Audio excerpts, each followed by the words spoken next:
Assalamualaikum warahmatullahi wabarakatuh. Alhamdulillah. Alhamdulillahilladzi ja'ala Ramadhana syahras siyam walladzi unzila fihi al-Qur'an hudan lin-nasi wa bayyinatin minal huda wal furqan. Asyhadu an la ilaha illallah wahdahu la syarika lah wa asyhadu anna Muhammadan abduhu wa rasuluhu wa la nabiyya ba'dah. Allahumma salli wa sallim wa barik ala hadzal nabiyyil karim wa ala alihi wa sahbihi wa man sara ala nahjihi ila yaumidin, amma ba'd. Jemaah sekalian, shaimin dan shaimat, insan komatsu yang dimuliakan Allah, alhamdulillah, puji syukur kepada Allah atas nikmat karunia yang Allah anugerahkan kepada kita di hari yang baik ini, di hari yang ke-18 di bulan Ramadan 1446 Hijriyah. Alhamdulillah, kita masih mendapatkan nikmat dari Allah, bisa bersama beraktivitas, bekerja, bahkan kita alhamdulillah bisa sholat duhur secara berjamaah di masjid yang kita cintai ini. Harapan kita mudah-mudahan Allah ridha dengan amal ibadah kita.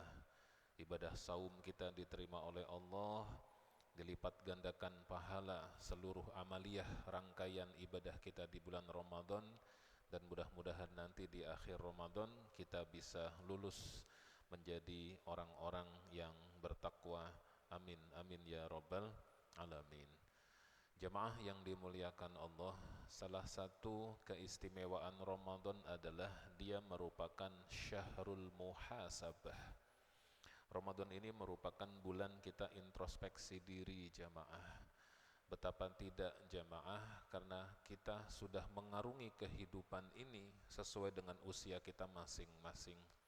Mungkin di antara jemaah ada yang 30 tahun, 40 tahun, atau 50 tahun.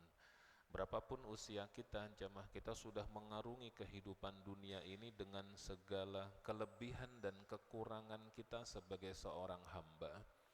Nah, di titik inilah jamaah, di setiap Ramadan ada pesan tersirat dari Allah, di mana Allah seakan menginginkan kita untuk bermuhasabah.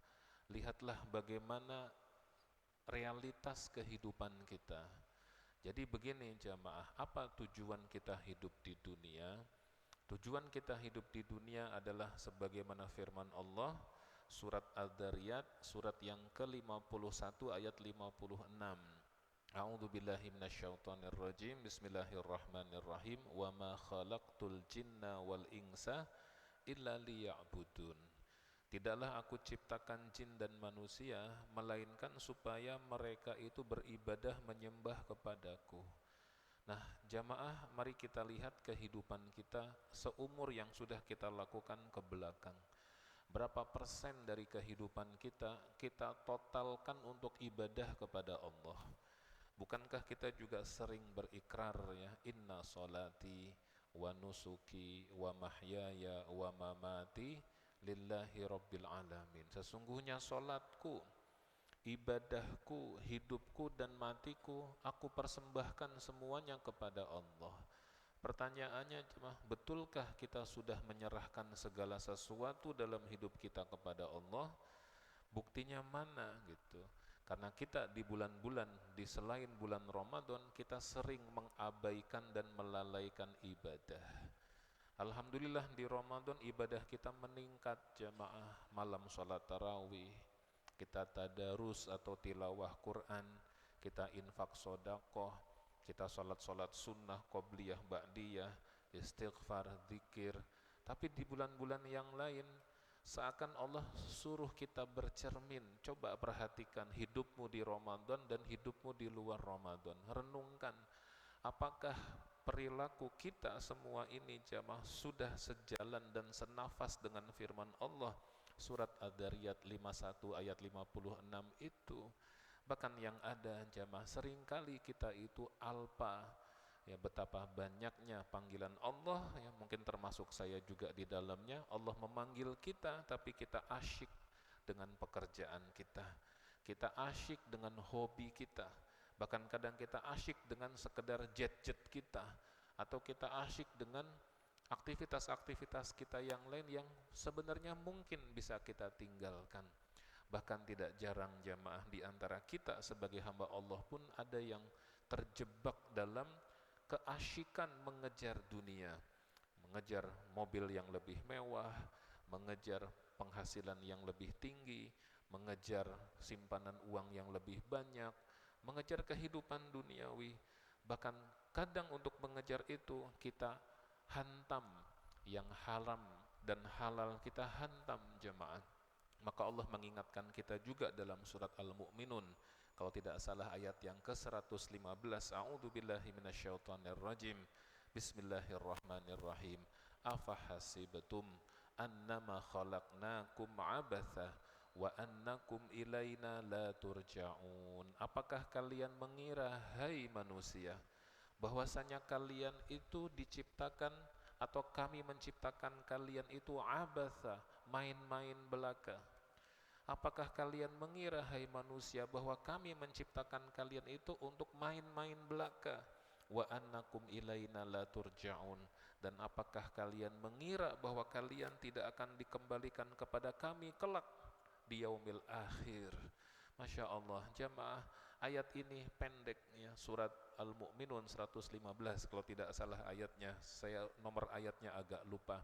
Tetapi kalau kita baca ayat ini betul-betul mengguncang kita, karena begitu seringnya jamaah dalam kehidupan ini kita alpa ya kepada Allah Subhanahu wa taala. Maka Allah ingatkan pesan ini jamaah kepada kita sekalian, jamaah yang dirahmati Allah. Oleh karena itu perlu bagi kita sekalian di Ramadan ini merenungi kembali konsepsi hidup kita. Kemana sesungguhnya kelak setelah kita dipanggil oleh Allah? Bukankah jamaah teman-teman kita, sahabat kita, saudara kita, bahkan mungkin jamaah saya menduga yang sering sholat bareng bersama kita di masjid kita ini pun mungkin tahun lalu masih bersama kita, tahun sekarang mungkin sebagian ada yang sudah dipanggil oleh Allah. Saya juga punya sahabat baik, teman baik, sudah seperti saudara, sejak di pesantren bareng-bareng, kuliah ke Timur Tengah bareng-bareng, usianya masih seusia saya, bahkan lebih muda dari saya, sudah dipanggil oleh Allah Subhanahu wa ta'ala. Maka jamaah, ketika ada seseorang yang dipanggil oleh Allah, seakan Allah juga menyiratkan kita untuk kembali mengintrospeksi diri dengan sebuah ungkapan, inna lillahi wa inna ilaihi raji'un. Sesungguhnya kita ini dari Allah, artinya Allah yang menciptakan kita. Wa inna ilaihi, dan kelak kita kepadanya raji'un, itu kita akan kembali. Ada sebuah ilustrasi yang sederhana bahwa kita ini jamaah adalah ibarat orang yang sedang berjalan dari satu titik, kemudian diperintahkan untuk berjalan panjang melingkar dan nanti akan kembali ke titik yang sama. Inilah inna lillahi wa inna ilaihi raji'un. Dari Allah kita bermula. Siapa yang menciptakan kita di muka bumi? Allah. Siapa yang memberikan kita nikmat yang tiada tara?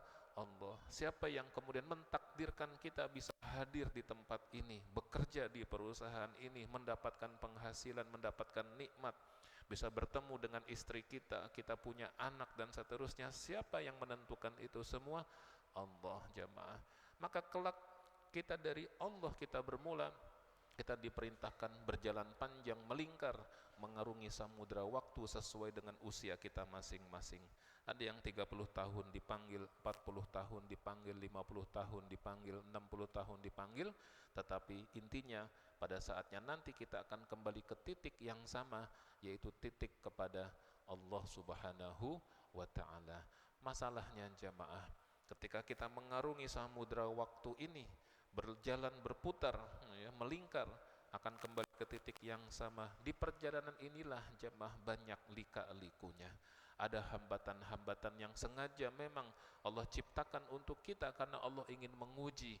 Alladzi khalaqal mauta wal hayata liyabluwakum ayyukum ahsanu amala. Dialah Allah yang telah menciptakan kematian dan juga kehidupan, kematian didahulukan dibandingkan kehidupan, karena mati itu lebih pasti kata para ulama, karena mati itu lebih panjang jangka waktunya dibandingkan hidup di dunia ini. Jamaah, tujuannya apa? Liyabluwakum, supaya dia Allah menguji kalian, ayyukum ahsanu amala. Maka diujilah kita jamaah dengan beberapa ujian. Yang paling kita kenal adalah dengan konsep 3 ta. Ada harta, ada tahta, ada wanita. Jamaah, harta jamaah, betapa banyak orang yang kemudian diuji dengan harta oleh Allah Subhanahu wa taala, tapi dia tidak mampu untuk bersabar. Dulu sahabat Nabi yang bernama Abdurrahman bin Auf, tentu nama ini familiar di telinga kita jamaah, karena dia sahabat yang kaya raya, kekayaannya dahsyat. Beliau ketika meninggal jamaah, itu harta kekayaannya 3.200.000 dinar, maaf, 3.200.000 dinar kata Ibnu Katsir, yang kalau kita konversi ke harga sekarang itu kira-kira angkanya 11,6 triliun jamaah. Masya Allah, peninggalan Abdurrahman bin Auf. Abdurrahman bin Auf pernah berkata begini, ubtulina ma'a Rasulillahi sallallahu alaihi wasallam bid-dharra fasobarna. Kami, kata beliau, pernah diuji oleh Allah dengan berbagai macam kesulitan-kesulitan dalam kehidupan. Bersama-sama dengan Rasulullah, fasobarna, kami mampu sabar. Wabtulina min ba'dihi, tapi kami diuji oleh Allah setelah wafatnya Rasulullah sallallahu alaihi wasallam, bisarra, dengan berbagai macam kesenangan-kesenangan, falam nasbir, ternyata kami tidak mampu sabar. Masya Allah, sekelas Abdurrahman bin Auf, salah seorang sahabat Nabi yang juga sangat mulia, yang juga sangat dekat dengan Nabi jamaah, itu beliau sampai mengungkapkan kalimat seperti itu. Diuji dengan dunia, ternyata banyak yang tidak sabar. Jamaah sekalian, kalau kita tarik mundur lagi ke belakang di zaman Nabiullah Musa alaihi salam, kita mungkin pernah mendengar nama Qarun jamaah. Qarun itu adalah masih familinya Nabi Musa. Ada yang mengatakan keponakan Nabi Musa, ada yang mengatakan dia itu adalah sepupunya Nabi Musa. Tetapi intinya dia menjadi pengikut yang setia Nabi Musa. Terus dia datang kepada Nabi Musa dan berkata, wahai Musa, mintalah kepada Allah, doakan aku supaya aku menjadi orang yang kaya raya. Untuk apa, kata Nabi Musa? Supaya kalau aku kaya raya, aku bisa membantu dakwahmu. Bukankah dalam dakwahmu juga memerlukan penopang finansial, bantuan keuangan? Maka Nabi Musa pun mendoakan Qarun jamaah, sehingga Qarun hari demi hari semakin kaya, kaya raya, sangat kaya raya, bahkan super kaya raya jamaah. Karena dalam Al-Quran digambarkan, wa innahu latanu'u bil usbati ulil quwwah. Jadi Qarun itu jamaah, kunci-kunci gudangnya saja. Jadi Qarun punya kekayaan disimpan di gudang, kunci-kunci gudangnya aja ditaruh di peti, itu 7 laki-laki dewasa ngangkat hampir nggak kuat jamaah. Karena begitu banyaknya, berarti satu gudang mungkin gedenya jauh lebih besar dibandingkan dengan masjid kita ini jamaah. Tetapi apa yang terjadi setelah Qarun banyak harta? Apakah semakin ingat kepada Allah? Apakah semakin membantu dakwah Nabi Musa? Jawabannya tidak. Dia bahkan menjadi penentang dakwah Nabi Musa, bahkan dia kemudian kufur, kafir, ingkar kepada Allah Subhanahu wa ta'ala, sehingga Allah murka, dan bagi Allah mudah untuk sekedar melenyapkan harta milik Qarun. Dibelah bumi, kemudian seluruh gudang-gudang harta kekayaan, pundi-pundinya Qarun kemudian masuk ke dalam bumi yang terbelah itu, dan kemudian Allah menutup kembali rapat-rapat sehingga tidak tersisa sedikit pun dari harta kekayaan Qarun itu jamaah. Jadi jamaah, harta ternyata bisa merubah orang, sehingga kita perlu hati-hati bahwa kita perlu, hidup ini perlu harta. Iya, itulah tujuannya kita bekerja. Bahkan bukan hanya hidup perlu harta, ibadah pun kita perlu harta jamaah. Kita ingin naik haji, kita ingin melaksanakan ibadah umroh, atau bahkan kita yang paling sederhana ingin menjadi muzakki, orang yang berzakat. Apalagi harga emas sekarang naik jamaah, Sehingga kalau kita mau jadi muzaki, nisab 85 gram emas, mungkin tahun lalu kita masih 93 juta nisabnya, karena harga emasnya masih rendah. Sekarang harga emasnya 1,7 juta, jamaah. Anggap 1,5 juta kali 85 gram, itu 127.500.000 rupiah. Untuk kita menjadi muzaki, orang yang berkewajiban zakat mal, kita minimal harus punya tabungan yang tidak kita utak-utik setahun 127.500.000 rupiah. Artinya kita perlu harta, jemaah. Untuk ibadah kepada Allah perlu harta. Tetapi yang tidak boleh adalah ketika harta menjadikan kita gelap mata, lantas kita jauh dari Allah, bahkan kufur dan ingkar kepada Allah Subhanahu wa ta'ala. Yang kedua, jemaah, tahta. Kalau tadi yang pertama adalah harta, yang kedua tahta. Tahta itu adalah jabatan dan kedudukan. Masya Allah, betapa kita juga sering menyaksikan orang-orang banyak mengejar-ngejar tahta. Bukan salah kita mengejar tahta. Ada contoh yang baik mengejar tahta, seperti Nabiullah Yusuf alaihi salam. Beliau meminta jabatan dan kedudukan, ij'alni ala khazainil ardi, jadikan aku wahai raja bendaharawan negara. Inni hafizun alim, saya ini amanah dan profesional. Syaratnya dua, jamaah, amanah dan profesional. Tetapi seringkali orang gara-gara tahta, dia menjadikan tahta sebagai tujuan dalam hidupnya, bukan sebagai sarana takarub kepada Allah. Sehingga yang terjadi apa ketika punya tahta? Kita malu, jamaah, kadang menjadi bangsa Indonesia menyaksikan berita misalnya, semua orang-orang yang punya tahta, tidak semua ya, maaf, sebagian orang yang punya tahta kadang-kadang menggunakan tahtanya untuk kekayaan diri pribadi. Yang masih hangat minyak kita gitu. Kemudian sebelumnya Pertamax, sebelumnya lagi ya Bos Antam memalsukan emas dan seterusnya gitu ya, jamaah. Naudzubillah min dzalik. Jadi jamaah sekalian yang dirahmati Allah, bahkan kalau kita tarik mundur lagi ke belakang, masih di zaman Nabiullah Musa alaihi salam ya, jamaah.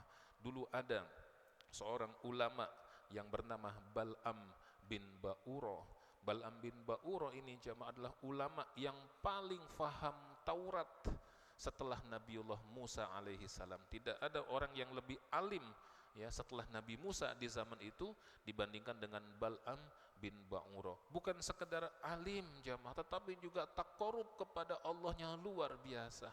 Sehingga berpadulah dua hal ini, kesolehan yang sangat luar biasa dengan keilmuan yang sangat luar biasa, bertemu dalam diri Bal'am.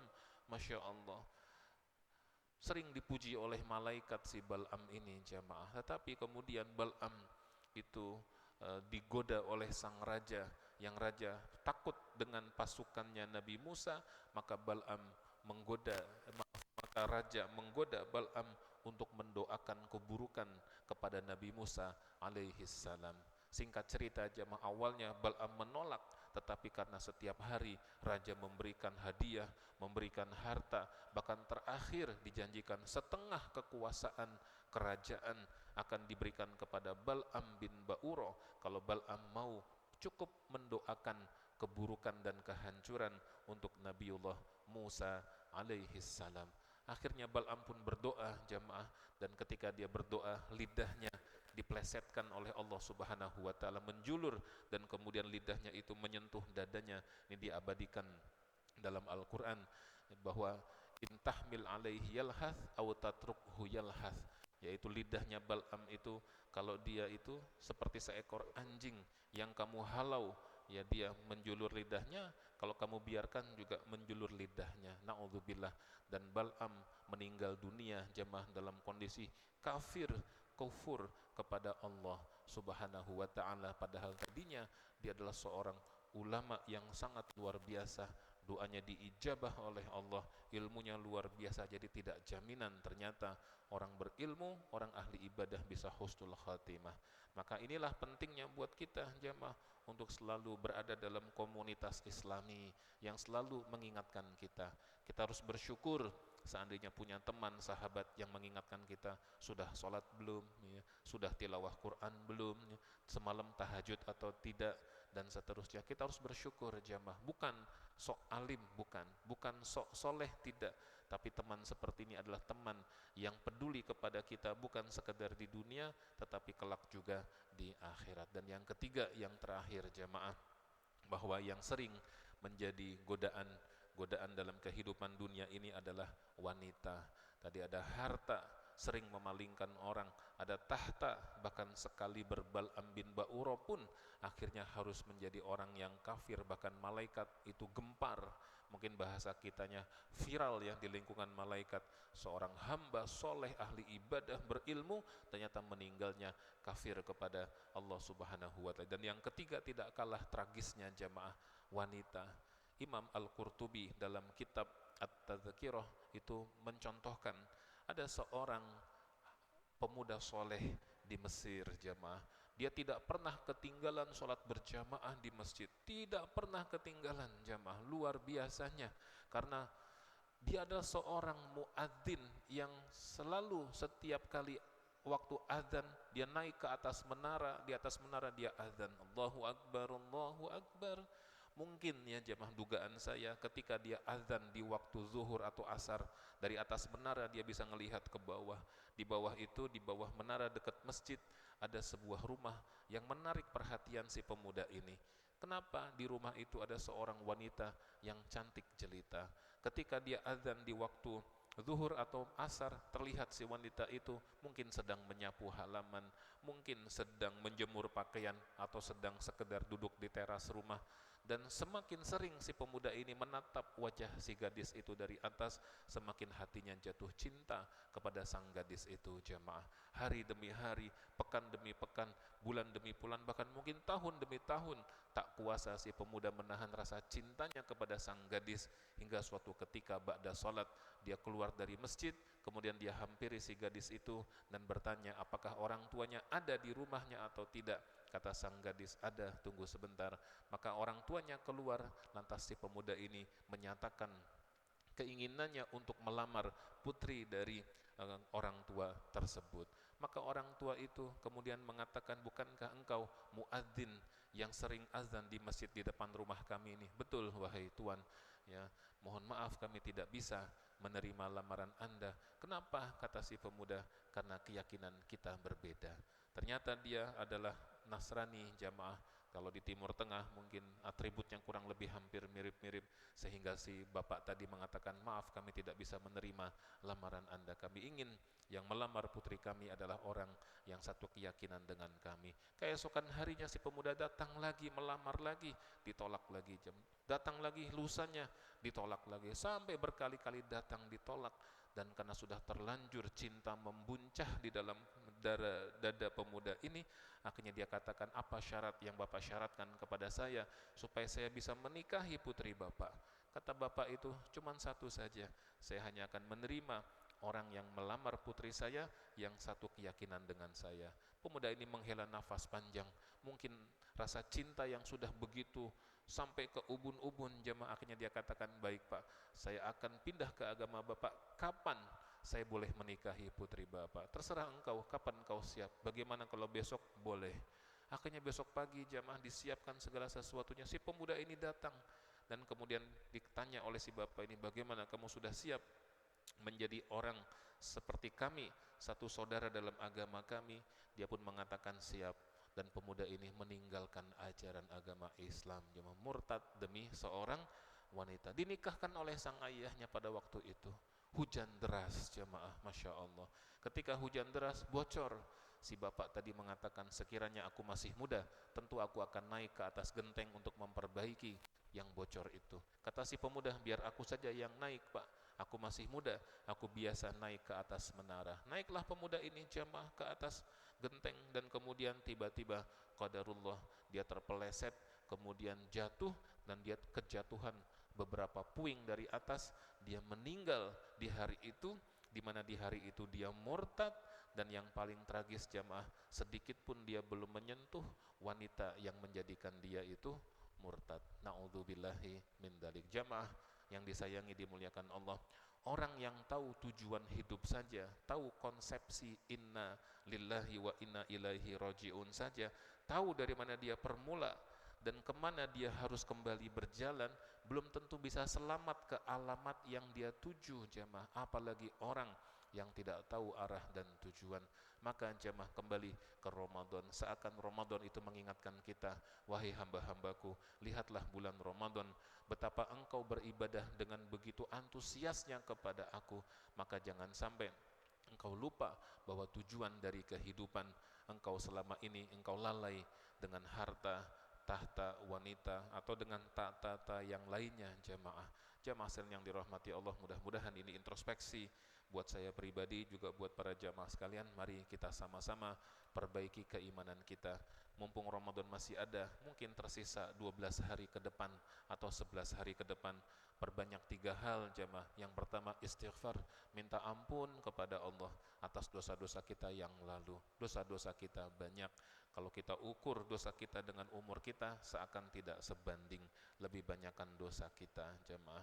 Yang kedua, kita minta istiqomah kepada Allah. Ya Allah, jangan sampai kita ini sedikit saja terpleset ya ke dalam jurang kehinaan dan juga kegelapan. Kita minta supaya istiqomah. Dan yang terakhir jemaah, minta supaya akhir hidup kita husnul khatimah. Husnul khatimah di akhir hayat ini jemaah lebih berharga dari apapun yang kita punya. Kita mau enggak jemaah punya uang 100 miliar tapi meninggalnya su'ul khatimah? Ya, kita mau enggak punya uang 1 triliun tapi meninggalnya su'ul khatimah, dijamin masuk neraka, naudzubillah. Maka jemaah husnul khatimah ini insyaallah sangat menjadi dambaan dan harapan semua kita. Kita ingin kelak kalimat terakhir yang terucap dari lisan kita saat mungkin kita di pembaringan terakhir kita, saat kita mungkin memejamkan mata kita untuk selama-lamanya, saat mungkin kita menghembuskan nafas terakhir kita, kalimat yang kita ucapkan adalah kalimat la ilaha illallah. Mudah-mudahan Allah ridho kepada kita jemaah, dan mudah-mudahan Allah menjaga kita semua, dan serta mudah-mudahan sebagaimana Allah mengumpulkan kita di masjid ini, kelak di yaumil akhir Allah mengumpulkan kita di dalam jannahnya. Amin amin ya rabbal alamin. Aqulu qawli hadza wa astaghfirullahal azim. Assalamualaikum warahmatullahi wabarakatuh.